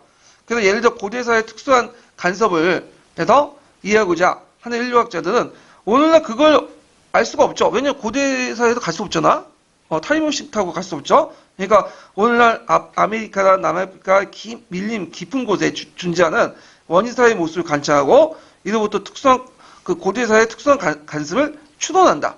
자, 이것은 고대 원시사회나 현대사회의 원시사회가 시간적으로 멀리 떨어지지만 기본적으로 동형적 구조를 가지고 있다는 사실을 토대로 고대사회의 모습을 추리한 거다. 이런 비교 방법이 유추를 이용하는 방법이다. 그러니까 비교 방법은 좀 넓은 거고 그 비교 방법 안에 있는 한 방법이 뭐예요? 유추라는 걸 이제 얘기를 하고 있는 거죠. 자, 유추는 이제 유추의 정의가 쭉 나와요. 유추가. 유추는 두 개의 사물이나 사건들 가운데 그 중에 하나를 간해서 알고 있는 사실 토대로 거의 알지 못한 것들을 바탕으로 추리하는 방식이다. 자, 이 유추는 역사뿐만 아니라 사회생활에 다각적으로 활용되는데 예를 들어 어떤 학자의 병을 치료하는 의사는 가구의 그 환자 비슷한 병세를 보고 임상 경험이라고 하죠. 보통 이렇게 경험을 통해서 전환제 치료를 경험을 토대로 현재의 병이 어떻게 진행되어 예측하고 이에 맞춰서 적절하게 처방을 내릴 수 있다. 이 의사가 자기가 알고 있는 과거의 치료 경험을 바탕으로 새로운 현재의 치료 방법에 대한 것을 유추라고 한다. 그리고 이거는 뭐 의사뿐만 아니라 교사도 그렇죠. 뭐 학생을 할 때 어떤 학생들은 맨날 이름 부르는 학생들 매일 도망가는 애들 있고 땡땡이 치는 애들 있고 얘 폭력 사건이 그때마다 이렇게 뭐냐면 능숙하게 처리하는 교사들 있죠. 그건 뭐냐면 예전에 경험이 많기 때문에 경험이 그래서 어떤 상황에서 어떤 학생을 다룰 때 이렇게 처리해야 된다. 그런 것들 경험을 바탕인데 이것도 뭐 해야 되는 거야? 유추에 넓게 해서 유추에 해당할 수 있겠죠. 자, 그래서 유추에 의한 설명할 때는 교사는 학생들의 친숙한 사물이나 일반적인 경험 혹은 역사의 사회 바탕으로 잘 알지 못한 역사의 사실을 추리하는 것이다. 친숙한 사물, 일반적인 경험, 역사의 사례. 자, 이게 세 가지 키워드가 되겠죠. 이걸 이제 무슨 사례라고 하냐? 원래 알고 있는 사례니까 기반 사례예요. 모르고 있는 건 뭐죠? 뒤에 있는 포적 사례가 되죠. 그래서 기반 사례, 포적 사례, 포적 사례 이거 이제 좀 구별을 해주시고 그 다음에 엄밀히 말하면 그 유추하고 비유는 또 다른 거예요. 보통 똑같은 역사 상황에 따라서 유추를 하면 비교하면 이게 유추가 되는 거고요. 근데 역사적 사례와 비역사적 사례를 비교해버리면 뭐가 되는 거야? 이거는 비유가 되는 거야. 그래서 이게 동양책인가 그렇게 나와 있거든요. 이게 차이점이 드는데 보니까 뭐 파란책이라든지 여기에서는 그렇게 차이를 안 두더라고요. 그냥 차이 둘 필요 없이 그냥 같이 그냥 묶어서 그냥 보시면 될 것 같아요. 여기서는요. 자, 그래서 이제 예를 들어서 끈질긴 생명을 갖고 온갖 역경을 극복하고 자라는 야생화와 민주주의를 서로 비교하면서 민주주의의 험난한 과정을 발달했다. 그러니까 이거는 뭐예요? 보통 일반적 경험, 그러니까 역사적 사례는 아니죠. 비역사적 사례를 가지고 뭘 비교하는 것? 역사적 사례를 비교하는 거죠. 이런 것들을 이제 유추라고 이제 볼 수가 있죠. 자, 이와 같은 유추는 새롭게 이해하고자 하는 사건이 그 유사한 기준의 사건과 함께 동형, 유사성을 관계로 이용하는 것이고, 그때 그 사건에 관한 기존의 지식이나 경험을 해당하는 것을 기반 사례라고 하고요. 그리고 기반 사례를 이용해서 새롭게 이해한 걸 무슨 사례를 한다? 포적 사례가 한다. 그래서 이제 요 관련된 내용들이 쭉 이제 얘가 나와 있어요. 자, 역사적 설명에서는 유추는 강범위하게 이해되는데, 자, 역사 수업 시간에 교사는 학생들이 잘 모르는 사건을 설명하면서 학생들이 익숙하게 알고 있는 사건을 토대로 사건의 성격이나 진행상을 좀 더 쉽게 설명하는 경우가 있다. 자, 예를 들어갖고, 로마 공화정 말기에 외국에서 값싼 농산물을 수입한 것은 로마 자유농민의 몰락을 재촉했다. 을 중요한 요인을 설명하기 위해서, 오늘날 값싼 농산물을 수입으로 초래된 농민의 생활의 어려움을 기반사례로 활용하겠다. 그러니까 앞에는 포적사례가 되고요. 이건 뭐가 되는 거야? 원래 알고 있는 기반사례가 되죠. 자, 그 다음 또 하나의 예가 나와서 포적사례 기반사례 쭉 얘기하는데, 자, 1929년에 미국의 월가의 주가 폭락 사태로 시작된 경제공황이 세계 경제에 미친 영향을 설명하기 위해서 교사는 오늘날에도 가끔 재현된 월가의 주가 폭락 사태가 우리나라에 비롯한 전 세계 주식시장에 어떤 미친 영향을 하는 사례가 있다는 기반사례가 되고, 앞에는 포적사례가 되죠. 예. 그래서 이제 여기에서 기반사례와 포적사례가 어떤 것인가, 이걸 이제 개념 파악을 정확히 해두시면 되고, 자, 그 다음에 이제 두 번째 달라고 보죠. 자, 역사적 설명에는 유추가 왜 필요했는가? 자, 이거는 유추에 대한 뭐가 나와요? 유추의 유의점이 장점이 나오죠. 왜 필요한가? 호용성. 학생들이 배우는 그 역사적 사실이 이미 지나가 버린 그런 과거의 사실로 학생들이 직접 관찰하거나 경험할 수 없죠. 그래서 생소한 역사적 사실들을 학생들이 좀 더 쉽게 이해하기 위해서 학생들이 이미 알고 있는 사실이나 익숙한 경험을 통해 새로운 역사적 사실을 대한 추리를 유도할 필요가 있다. 그리고 그렇게 함으로써 교사는 새로운 역사적 사실에 대한 학생들의 관심과 흥미를 유발시킬 수 있으며 학습 효과를 높일 수 있고, 유추에 설명에 되는 역사적 사고, 비교, 대조, 분석을 통해서 고차적 활동이 요구되면서 이를 통해 역사적 사고를 촉진시키다. 여기서 키워드 꼭 나온 게 뭐죠? 역사적 사고. 네, 그래서 역사적 사고 꼭 외워두시고, 그래서 세 가지의 필요성이 나와. 유추를 왜 해야 되냐?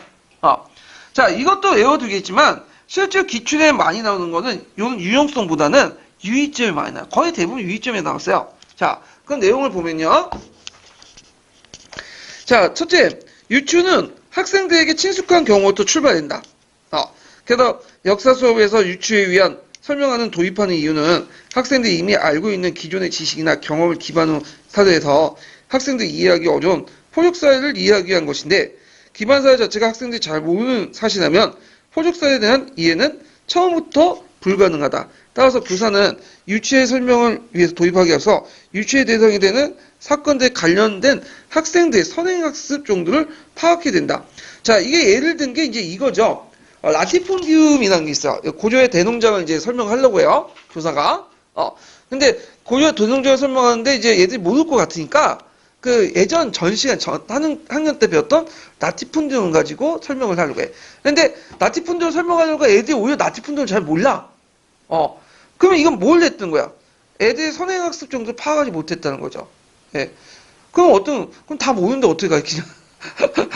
다 모르는 애들, 그냥 베이스가 아예 없는 애들을 그 설명하려면 또 이것도 문제인 거죠. 이것도 상당히 골치가 아픈데, 이걸 좀 약간 공부 좀 해와야 되는데 애들 공부를 안 해가지고, 예. 뭐 하여튼 이런 게 있고, 둘째가 있고, 둘째를 보죠. 자, 교사는 유추의 대상이 공통적으로 갖고 있는 성격을 잘 파악해야 된다. 그래서 역사 설명에서 이용된 유추는 역사에서 등장하는 새로운 사건과 과거 익숙한 사건 사이에 존재하는 동형, 유사성의 차이점을 두고, 그러므로 뭘 알아야 된다? 공통점을 정확하게 이제 파악을 해야 되죠. 그래서 이거를 학생들에게 분명하게 제시를 해야 되는 거야. 예를 들어, 그 현대 민주주의에 대한 경험과 지식을 바탕으로 아테네 민주정치의 특징을 유추할 때, 먼저 현대 민주정치와 아테네 민주정치 사이에 존재하는 유사성에 관심을 가질 필요가 있죠. 두 정치 사이에 존재하는 유사성은 한마디로 뭐야? 민주주의죠. 민주주의. 그 자체다. 자, 이러한 유사성에 대한 인식을 바탕으로 우리는 아테네 민주정치도 현대 민주정치와 마찬가지로 주권재민의 원칙, 언론과 집회에 통한 시민들의 의사표현, 다수결의 원리가 적용돼서 유추할 수 있다. 공통점이 무엇인지 파악해야 되고, 공통점뿐만 아니라 뭐도 파악이 되죠? 차이점도 파악해야 돼요. 예. 자, 차이점에도 관심을 가져야 된다. 왜냐하면 두 사건 사이의 차이점에 대한 지식을 토대로 우리는 그 고유한 성격들을 파악할 수 있어요. 새로운 사건에. 그래서 아테네 민주정치를 쭉 예를 들었는데, 아테네 민주정치 특징을 살펴보는데 역사 수업의 경우에 학생들은 아테네 민주정치의 특징이 왜 나타나는가를 여러 가지 학습하면서 그러한 사실들이 왜 아테네 민주정치 특징적인 모습을 있는지 제대로 이해하지 못하는 경우가 있다. 그러나 아테네 민주정치와 현대 민주주의 차이점, 그 아테네는 직접 민주주의고, 현대는 대의제 정치, 그 아테네는 불평등한 참정권, 현대는 평등한 참정권. 이걸 통해서 아테네 민주정치가 내포된 독특한 성격과 문제점이 무엇인지 하는 거죠. 왜냐하면 현대하고 비교함으로써 차이점을 밝히면서 어떻게 되죠? 아테네의 어떤 본질적인 것들, 민주주의의 본질적인 모습들을 한 것을 접근할 수 있죠. 자, 이것은 현대의 민주정치와 아테네 민주정치의 차이점에 대한 지식을 바탕으로 아테네 민주정치의 특징을 유추한 것이다. 이렇게 이제 보시면 되겠죠. 그래서 이제 예를 더 든 게 이제 한국사 예를 한번 들어볼게요. 제가 예전에 한번 그 문제도 냈는데, 자, 세종의 그 왕권, 아니, 세종의 왕권 정책이 아니라, 태종의 왕권 정책과 강화 정책과, 세조의 왕권 강화 정책 있죠. 둘은 비슷해요. 왕권 강화 정책. 공통은 뭐예요?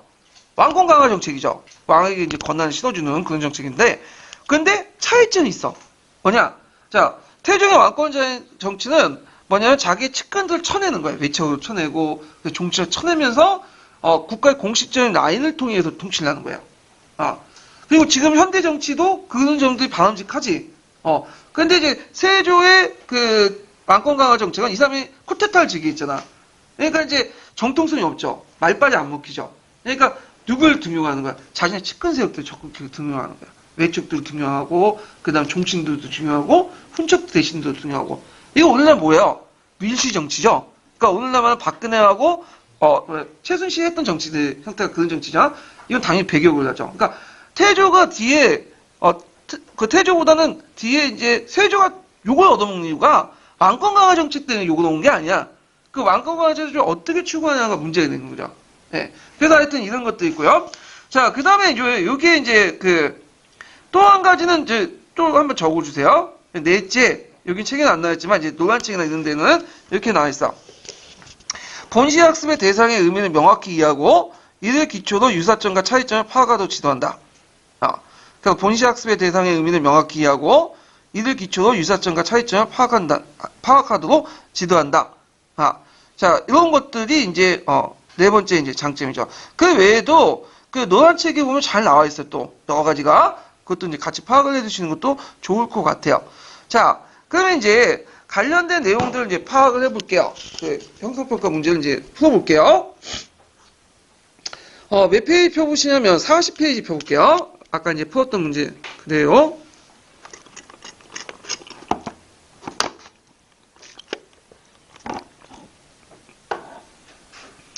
자, 다음 설명 방식의 정의를 써보고 이 설명 방식의 필요성을 말해보시오. 그리고 자료 A에 가와 나에 들어갈 말을 각각 써보고 자료 B를 통해서 알 수 있는 설명 방식의 유용한 점을 한 가지 제시해보고 자료 B 사제에서 가와 나 부분을 찾아서 각각 쓰시오. 이렇게 했거든요. 그 사건에 관한 기존의 지식이나 경험에 해당하는 것을 가라고 하며 가를 이용한 새롭게 이해하고자 하는 사건을 나라고 한다. 이 유추와 관련된 쭉 설명인데 일단 유추의 정의죠. 이거 자료 A는 자료 B는 유추와 관련된 건데 유추의 정의는 어떻게 내리냐면 자 유추란 두 개의 사물이나 사건들 가운데 그 하나에 관해서 알고 있는 사실을 토대로 거의 알지 못하는 다른 것에 대한 추리하는 설명 방식이다. 외워두세요. 동형과 유사성을 찾아서. 이게 예전에 한번 기출문제 나왔던 거야. 유추의 정의 관련된 문제가. 자, 그 다음에 이제 여기에서 자료 A의 가에 들어갈 말은 뭘까? 가에 들어갈 말은. 네? 자, 이거는 가는 기반 사례, 나는 포적 사례죠. 네, 이렇게 이제 쓰시면 되고, 그 다음에 자료 B를 통해 알 수 있는 설명 방식 유용한 점, 그러니까 유추의 유용한 점을 쓰시면 되겠죠. 예. 그리고 이제 한 가지를 제시해보고, 그리고 가와 나 부분 찾아서 각각 쓰시오. 그러니까 여기에서 유용한 점 역사 수업 시간의 교사는 학생들이 잘 모르는 사건을 설명하면서 학생들이 익숙하거나 알고 있는 사실 토대로 사건 설명의 진행상을 제시하는 거. 이런 것들이 이제 있다는 걸 좀 기억을 해 두시면 될 것 같아요. 자, 그 다음에 이제, 여기에서 이제 보고, 거기에 필요성도 있죠? 이 유추의 필요성도 쓰시면 되겠죠? 거기 한 3개 나온 거. 학생들이 배우는 역사의 사실을 이미 지나가고, 과거의 사실로 학생들이 직접 관찰하거나 경험할 수 없기 때문에 새로운 역사적 사실에 대한 학생들의 관심과 흥미를 유발하고 학습 효과를 높일 수 있고요. 역사 사실의 비교, 대조, 분석 등 고차적 활동을 요구하면서 역사 사고를 촉진시킬 수 있다. 등등을 쓰시면 될 것 같아요. 자, 그 다음에 131번 문제 볼게요. 가와 다를 통해서 알 수 있는 유추할 때 고유할 점을 각각 쓰시오. 기반 사회 자체가 학생들이 잘 모르는 사실이라도 포적 사회에 대해서 이해가 처음부터 불가능하다고 알 수 있다. 이건 뭘까요? 유추는 학생들로부터 뭐죠? 친숙한 경우에 출발해야 돼.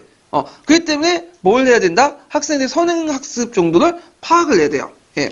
자, 그 다음에 나는 아테네 민주정치도 현대 민주정치와 마찬가지로 주권제민의 원칙, 언론 및 언론이죠. 언론. 원론으로 돼 있네. 언론. 네, 언론 및 집회에 대한 언론과 집회에 대한 시민들의 의사표현, 다수의 원리 등 적용될 수 유추할 수 있다. 이거는 이제 뭘 하는 거죠? 고려할 점은 뭘 밝히는 거예요? 유추에 대한 공통점을 갖는 거죠. 그렇지만 또 함께 뭐죠? 다는 차이점도 알아야 되죠. 그래서 나는 차이점을 갖는데요. 그래서 교사는 유추의 대상이 되는 차이점에 관심을 갖고 있다. 이렇게 쓰시면 되는데 거기에 이거 오타가 좀 있네요. 요추라고 되어 있네. 요추 답안에 요추라고 되어 있죠. 좀 고쳐주세요.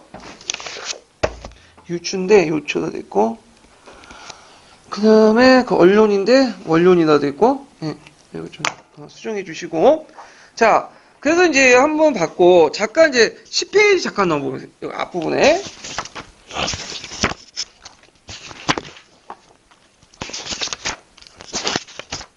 자, 10페이지에 보면 34번 문제 볼게요.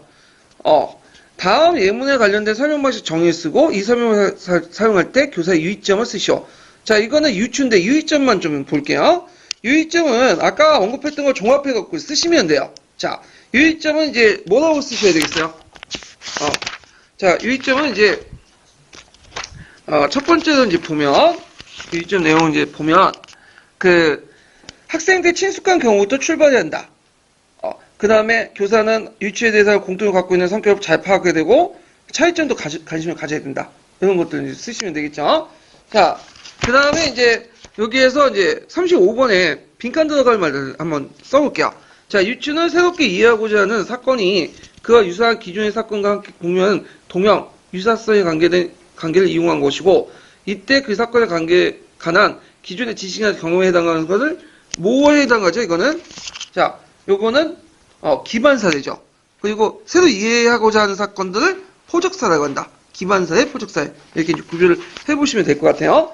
자, 그래갖고 있고 그 다음에 인가적 설명으로 넘어갈게요. 자, 인가적 설명도 이것도 가끔마다 시험 문제다. 이것도 좀 보면 자, 역사가와 역사교사가 설명한 가장 핵심적인 부분을 차지하는 것이 인과관계에 대한 설명이다. 역사 설명이란 어떤 인과관계를 밝히기 위한 설명할 정도로 역사 탐구의 인과적 설명은 중요한 비중을 가지고 있다.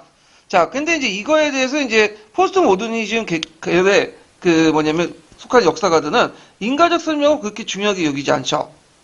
그래서 그렇지만 대부분 역사가들은 여전히 사건의 원인을 밝히는데 되게 중요하다. 포스트 모더니즘 계열의 역사가들은 인과적 설명이 중요하지 않아. 왜냐면 언어로 만든 언어는 언어는 허구적이다. 주관적이고 지식의 상대성, 주관성 이런 것도 있죠. 그래서 포스트 모더니즘 계열이 이제 예전에 그 기존의 역사학의 전제 조건 세 가지 중에 그 어떤 계기, 원인 이런 걸 그러니까 계기나 원인 이런 걸 찾는 것을 별로 안 좋아한다고 했죠. 뭐냐면 역사 사건은 어떤 계기나 원인에 의해서 일어나는 게 아니라 불연속적이고 우발적이고 이런 것이 오히려 더 중요하다. 이렇게 이제 보면 되잖아요. 그래서 제가 한번 예를 든 게 재작년에 이제 일어났던 이제 박근혜 탄핵 사건 있죠? 그래서 재작년인가요? 작년이네. 그래서 이런 것도 있는데 촛불 집회 일어난 것들이 진짜 우발적인 거죠. 태블릿 PC가 발견되지 않았으면 지금 어떻게 살지 모르죠, 우리가 지금요. 자, 이런 거 볼 때는 원인이나 계기보다는 우발적인 거나 불연속적인 것들이 오히려 역사적인 어떤 사건에 위에서 결정된다. 역사 사건을 이렇게 이제 볼 수가 있겠죠. 자, 하여튼 그렇지만 어떤 사건의 그냥 대부분 역사가들은 역사 사건의 원인을 밝히는 것이 가장 중요한 연구작업을 보고 있고요. 또 어떤 사건의 원인이 규명을 빠진 역사 설명이 과연 어떤 의미가 있는지를 반문해보고 역사 탐구에서 인과적 설명이 여기저기 큰 비중을 차지하고 있다. 그런데 인과적 설명하다 보면 제시된 원인이 과연 필연적으로 단정 지을 만한 근거가 무엇인지 반문하게 된다. 즉 어떤 사건이 왜 일어나는가를 설명하려면 결과에 거슬러 올라가서 그 결과를 가져온 필연적 원인과 조건들을 함께 찾아야 되는데, 예컨대 프랑스 혁명의 참된 원인을 찾기 위해서 혁명의 원인을 대부분 지적하고 있는 구제도의 모순이 과연 프랑스 원인이 필연적 근거가 될 수 있는 걸 되묻게 되는 거죠. 어떤 사람은 이걸 필연적인 거에 대해 의문을 표하는 사람도 있어. 구제도의 모순 같은 것들을. 예. 자, 이러한 질문의 은연 중 구제도의 모순과 같은 사항이 조성되면 어디서나 혁명이 일어날 수 있다는 법칙이 상정되는 것이 알 수 있다. 왜냐하면 이러한 법칙이 상정되지 않고서는 구제도 모순 때문에 프랑스 혁명이 일어난다고 보증할 수 없기 때문이다. 자, 그래서 인간에서는 필연적 원인을 추구하는 노력은 자연스럽게 일반 법칙이 찾게 되는 결과를 낳는다. 그래서 이런 하면서 그러면 프랑스 혁명뿐만 아니라 다른 데서도 한번 찾아보자. 그러면 자연스럽게 여러 가지 사례를 뒤져보게 되죠. 그러면서 어떻게 돼요? 일반 법칙을 찾는 이런 결과를 나타내는 거죠. 이거와 연결시켜서 보시면 되고요. 그 다음에 인간관계를 법칙으로 한원에 설명하는 경향은 18세기 영국의 철학자 홈에서 뿌리되고 있다. 그러니까 아까 얘기했던 이제 인간관계에서 필연적 원인을 찾으려고 하고, 그리고 그 필연적 원인에서 이걸 더 발전해서 다른 사례에 적용돼서 일반 법칙을 찾는 사례가 어디에서 출발하냐면 그 18세기 영국의 철학자인 누구가 그서 찾아볼 수 있다고 했죠? 홈이라는 학자에서 찾아볼 수 있다라고 보시죠. 홈에 따르면 A 사건이 B 사건의 관련성이 인과적 연결을 주장한다는 주장은 B가 반드시 A에 따른다는 법칙에 근거를 두고 있다. 홈의 인과의 원인은 원인과 결과의 사이의 필연성을 강조하는 것이고, 그것의 필연성을 보정하는 게 일반 법칙이다. 홈의 의도는 그대로 실증주의에 대한 과학적 설명이 기반이 된다. 실증주의자는 처음부터 모든 설명은 인과적 설명에 관련된 것들을 강조하며, 더 나아가서 역사의 설명도 과학적 설명과 똑같은 논리적 구조를 가지고 있기 때문에 인과관계를 법칙적으로 설명할 수 있다. 그래서 원인과 결과가 필연적으로 일어난다는 것은 한 가지 사회뿐만 아니라 여러 가지 사회도 똑같이 일어나며, 그 원인이 없을 경우에 그 사건이 일어나지 않는다. 이런 식으로 얘기하죠. 이것은 누가 주장했냐면 실증주의자들이 주장한 거야. 근데 이렇게 실증주의자들이 주장한 설명 방식은 어디와 가깝죠? 자연과학적 설명 방식과 거의 비슷하죠. 요때 실증주의라는 건 누굴 의미할까요? 랑케의 실증주의라고 얘기하면 안 되죠. 이건 논리 실증주의자예요. 신실증주의자. 랑케의 실증주의자들은 개별을 강조해. 그리고 인과관계를 강조하지만 이때 인과관계라는 것은 꼭 필연성을 의미한 게 아니에요. 이때는 그래서 법칙성 자체를 부정해요. 인과관계지만 이게 꼭 필연적인 법칙성을 얘기하는 게 아니에요. 근데 인과관계를 필연적 법칙성과 연결시키는 사람은 논리실증주의자예요. 이게 좀 차이가 있어요. 예. 자, 그러나 역사가들은 상당수가 인과적 설명의 필요성을 인정하면서도 이런 인과적 설명을 법칙적 설명화시키는 것은 문제가 있다라고 하죠. 이 법칙적 설명은 필연성이 내포되어 있다. 근데 역사적 인과관계는 필연성을 얘기하는 게 아니죠. 개연성이죠. 그럴 가능성이 있다라는 거죠. 그래서 프랑스 혁명을 관련돼가지고 그 구제도 모순 이렇게 할 때 그게 개연적이라고 생각하지 이게 필연적이라고 생각하는 사람들은 별로 없다 그거죠. 이것 때문에 꼭 일어났다 식으로 얘기는 하기는 좀 힘들고, 그리고 모든 사건 중에는 항상 구제도 모순점이 있다라고 얘기하기도 또 힘들죠. 예.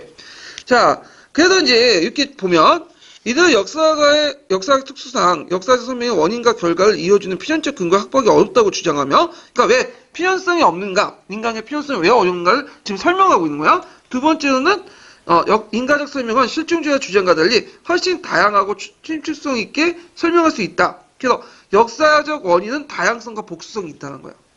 그래서 만약에 그 홈의 이론을 비판해라, 아니면 이제 논리 실증주의자의 비판, 인과관계의 어떤 것들을 필연성 비판해라 하면 두 가지 쓰시면 되겠죠. 하나는 원인과 결과를 이어준 필연적 근거 확보하기 어렵다. 두 번째는 뭘까요? 인과적 설명은 실증주의 설명과 달리 훨씬 더 다양하고 신축성이 있다. 역사는 다양하고 가변적이고 복수성이 있다. 역사의 그 원인이라는 거는. 자, 그러면 이제 그 예전에 이제 시험 문제 나왔던 것이 이제 그 밑에 마지막 단락 관련된 내용인데, 인간관계에 대한 설명에서 먼저 원인과 다양성을 찾아야 하는 노력이 필요하다. 이건 이제 인간관계의 어떤 걸 찾으려면 설명하면 교사가 어떤 점을 해야 되는 건가. 그 유의점 같은 것도 쭉 얘기하고 있죠. 자, 왜냐하면 역사적 사건은 가운데 한두 개의 원인만 발생하는 사건은 거의 없기 때문이다. 또한 역사 사건의 원인들이 그 사건의 배경에는 상황적 원인, 그러니까 그 사건을 촉발한 직접적 원인이 있다. 그래서 상황적 원인은 이제 먼 원자 써서 원인이라고 해요. 네. 근데 이제 그 촉발시킨 직접적 원인은 가까울 근자 써서 근인이라고 해요. 요때 먼 원자 원인은 좀 넓은 배경적인 것들이고요. 그다음 가까운 거는 근인적인 거죠. 그러니까 예를 들어 프랑스 혁명을 쓰면 이거는 1차 세계대전 원점 프랑스 혁명 이제 얘기를 하면 자 프랑스 혁명에서 그 나치 사건은 뭐가 되겠어요? 직접적 원인이 되겠죠. 근데 이제 구제도의 모순이 뭐냐면 이건 상황적 원인이 되겠죠. 예. 자, 그래서 예를 들어 1차 세계대전 때 상황적 원인으로 제국주의, 영국과 독일의 해국력 경쟁, 삼지정책, 이런 것들 대립, 발칸반도의 범슬라브주의와 범게르만주의 대립, 이것이 이제 뭐냐면 원인이겠죠. 근데 근인이면 뭐예요? 직접적인 것은 뭐죠? 사대부 총선이죠. 1차 세계 직접적 원인이 되는 거죠. 자, 그래서 이제 이런 점은 좀 유의할 필요가 있다. 그죠? 이렇게 이제 찾아가면서 이제 유의를 해야 되고. 자, 인과적 설명은, 수업 시간에, 역사 수업 시간에 널리 활용하는 설명 방식이다. 노마 제국의 멸망의 원인이 무엇인가? 갑신전변이 일어난 원인이 무엇인가? 등의 원인에 대한 설명이 역사 수업에서 일상적으로 이루어지기 때문이다. 자, 수업 시간은 상당 부분이 역사적 사건의 원인을 탐구하는 데 소요하는 셈이다. 역사는 꼭 원인에 대한 해답이다. 라는 칼의 말처럼 인과적 설명은 꼭 역사에서 가장 기본적인 설명 방식을 할 수 있다. 그러면 이제 뒤에 나온 것이 이제 인과적 설명이 뭐가 나오냐? 장점이 나와요. 장점 한 4가지 되는데. 자, 인과적 설명을 통해서 학생들의 역사 사건의 배경과 관련된 사건을 그 배경과 관련시켜 더 깊게 이해할 수 있고, 탐구의 중요한 과정을 인식한다. 인과관계가. 그 원인과 결과에 따라 따져보면서 역사의 탐구를 향상시킬 수 있다. 요게 또 하나의 키워드가 나오죠. 역사적 탐구력. 그러니까 무조건 모르시면 무조건 역사 탐구력, 그 다음에 역사 사고력. 이 2가지 딱 쓰시면 웬만한 거 다 걸려든다. 그죠? 자, 그 다음에 역사의식의 수준도 높일 수가 있다. 그 다음에 이게 3번째죠. 4번째 마지막으로서 학생들 원인의 다양성과 상대성에 대한 인식을 통해서 역사의식의 다양성을 깨달을 수 있다. 요 4가지 꼭 외워두세요. 인과관계를 이용해서 역사학습을 할 때 어떤 유용한 점인가? 이런 것도 있고요. 그 다음에 뒤에 이제 보면 유의점이 쭉 나와요. 이게 유의점이 예전에 기출문제 나왔던 거예요. 이게 보면 자, 인과적 설명에서는 역사가 혹은 역사 교사의 관점에 가치관이 개입된다는 사실을 유의할 편. 이걸 고려해야 된다는 거죠. 그래서 수많은 원인들 상황적 원인과 직접적 원인을 분류하고 그걸 다시 중요한 원인과 중요하지 않은 것을 나누는 것. 그러니까 중요한 요인은 참 원인이라고 하죠. 그것을 나누는 과정에서 역사가나 역사 교사의 개인적 역사를 작용할 것이다. 그러니까 이제 이게 나쁘다는 게 아니라 이걸 고조하면서 같이 해야 된다. 그래서 프랑스 대혁명 설명할 때 어떤 교사는 뭐 앙시안 레짐을 설명할 수도 있고 어떤 교사는 계몽사상을 대해서 중점적으로 얘기할 수 있고 어떤 교사는 뭐 재정 파탄에 중점적으로 얘기할 수 있죠. 그래서 이런 것들 고려해서 해야 된다. 왜냐면 이게 어떤 걸 중요하냐 중요하지 않는 거는 상당히 개인적 주관적인 거야. 예. 자, 또한 인과적 설명 유의할 점은 2번째죠. 어떤 역사 사실 원인에 대해서 학생들이 갖고 있는 선개념 또 오개념을 점검할 필요가 있는데 이걸 수정할 필요가 있다는 거죠. 대개 이제 이런 선개념이나 오개념들은 어디에서 이제 가지고 오냐면 그 대중매체를 많이 접해보면서 학생들이 이제 대중매체 TV에서 나오는 역사 전원이라든지 역사 관련 드라마 소설 그리고 어떤 애들은 또 일베 가갖고 보는 그런 것들인데 이런 것들이 선개념과 오개념은 있다. 선개념은 뭐냐면 이게 팩트긴 팩트인지 여러 가지 원인 중에 한 가지만 보게 만들어. 편향된 사고방식을 보게 할 수 있는 거죠. 오개념은 아예 그냥 팩트가 아닌 개념도 있어.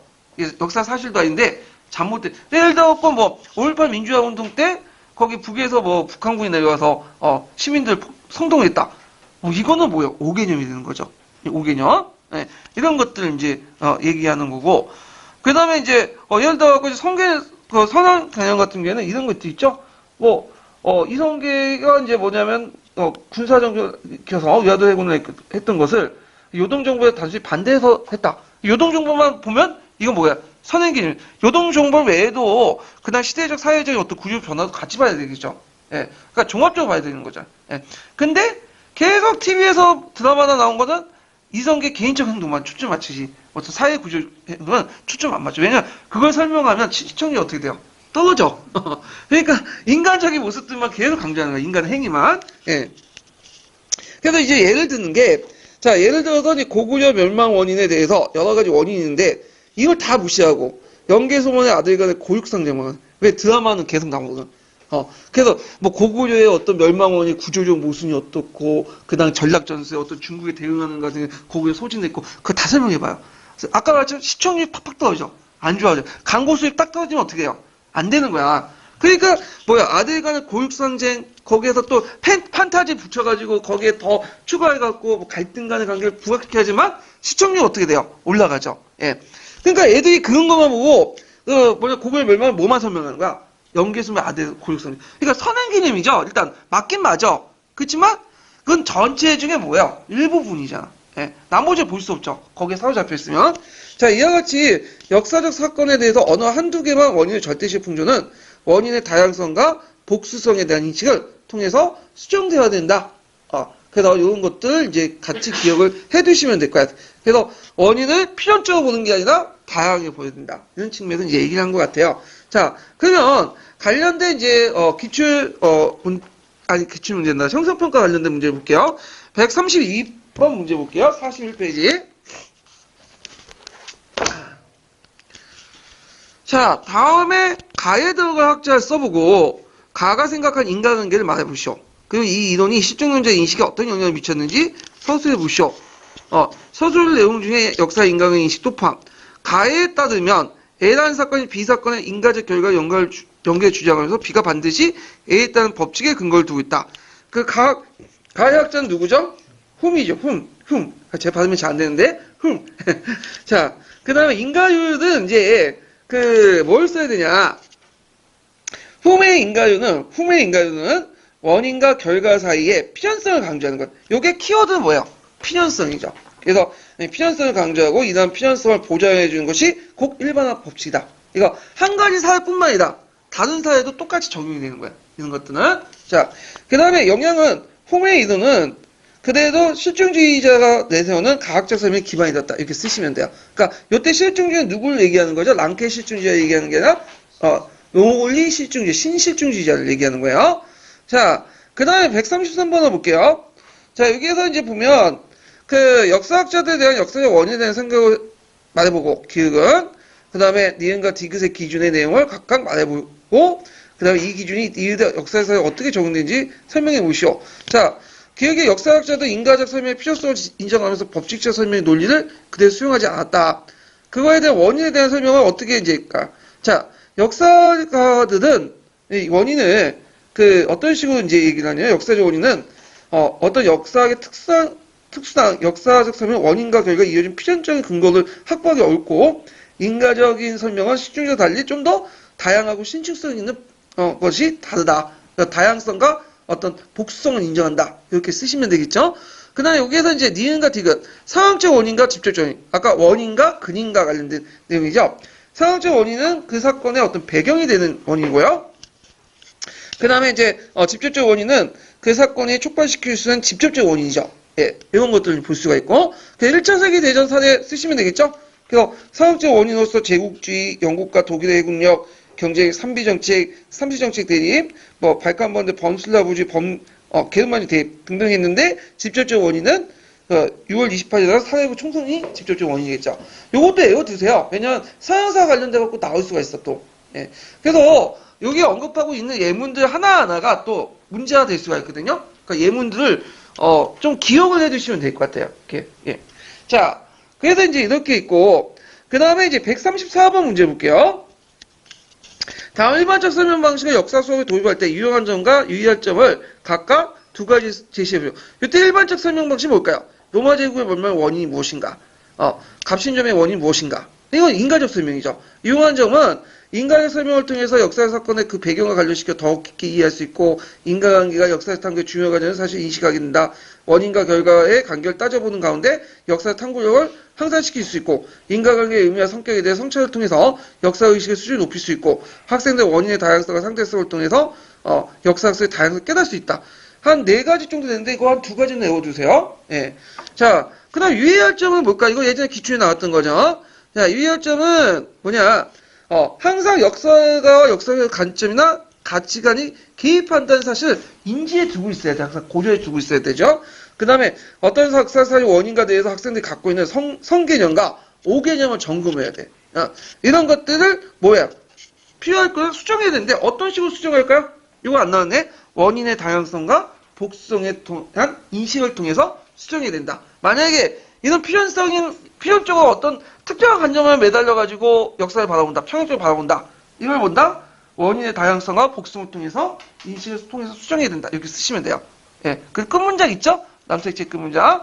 자, 그래갖고 이제 인과관계에 관련된 내용들을 한번 쭉 살펴봤어요. 그래서 이제 있고, 다음 시간에는 이제 뭘 할 거냐면, 지금까지 일반적 설명 방식을 냈죠? 다음에는 가학적 설명 방식을 할 거야. 가학적 설명 방식은 이제 좀 약간 예를 들면, 역사에 뭘 들어오는데 법칙성을 도입하는 거야. 그래서 이제 주로 누가 하냐면 논리실증주의자들. 그래갖고 이제 우리가 이제 알고 있는 포포라는 이제 캠페인인데, 되게 이제 포포는 예전에 했지만 역사학은 잠깐 던져준 거고, 햄페이 적극적으로 연구했던 사람이죠. 그래서 이제 여기에서 여론적 법칙적 설명, 기납적 항목적 설명, 발생적 설명, 설명 스케치, 이렇게 이제 그 가학적 설명을 이제 얘기하고, 가학적 설명은 구조적으로 CLE 구조를 가지고 있어요. 이거 나중에 좀 설명할게요. 네, 다음 시간에 하겠습니다. 네, 오늘 수고하셨습니다.